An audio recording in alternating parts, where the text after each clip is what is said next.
ကိုစီထမ်းရွက်ခဲ့လို့အောင်ဝဲကြီးကျူစုအကျန်းဖက်စစ်တက်ကြီးဟာတက်ပြပြီးတော့ငိုရမလို့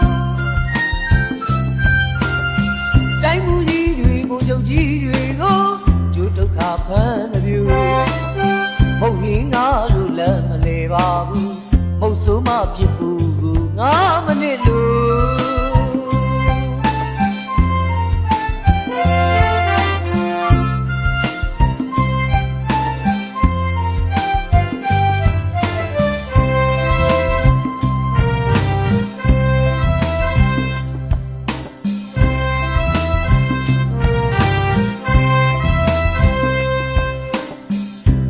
အောင်ဝဲနီးခဲ့ခဲ့ပြီ2025ကိုကြိုးစားမည်တောင်းဝင်ကိုစီထမ်းရွက်ကြလို့အောင်ဝဲကြီးကျူစုအကျန်းဖက်စစ်တက်ကြီးဟာတက်ပြပြီးတော့ငိုရမလို့တိုင်းမူကြီးတွေဘုံချုပ်ကြီးတွေကိုကျိုးဒုက္ခဖန်သပြူမဟုတ်ရင်ငါတို့လည်းမလဲပါဘူးမဟုတ်ဆိုမှဖြစ်ဘူး9မိနစ်လို့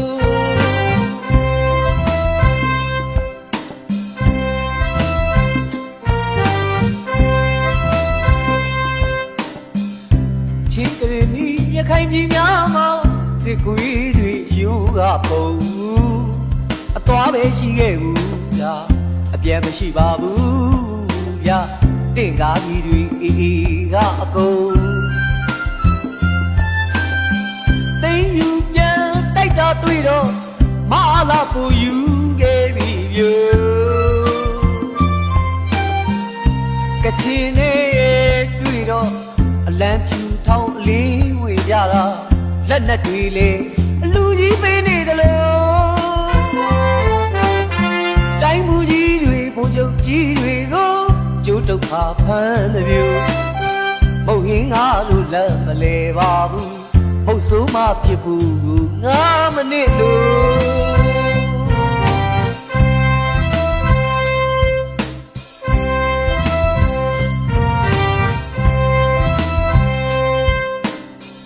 ချင်းကရင်နီးရခိုင်ပြည်များမှာစစ်ခွေးတွေယူရပုံအသွားပဲရှိခဲ့ဘူးလားအပြတ်မရှိပါဘူးပြုတ်တင်ကားကြီးတွေအေးအေးကအကုန်သိယူပြန်တိုက်တာတွေ့တော့မအားလာပူယူခဲ့ပြီပြုတ်ကချင်နဲ့တွေ့တော့အလံဖြူထောင်းလေးဝေရတာလက်နဲ့တွေ့လေအလူကြီးပေးနေတယ်လို့တိုင်းမူကြီးတွေဘုံချုပ်ကြီးတွေကိုကျိုးဒုက္ခဖန်သပြူမဟုတ်ရင်ငါတို့လည်းမလဲပါဘူးမဟုတ်ဆိုမှဖြစ်ဘူး9မိနစ်လို့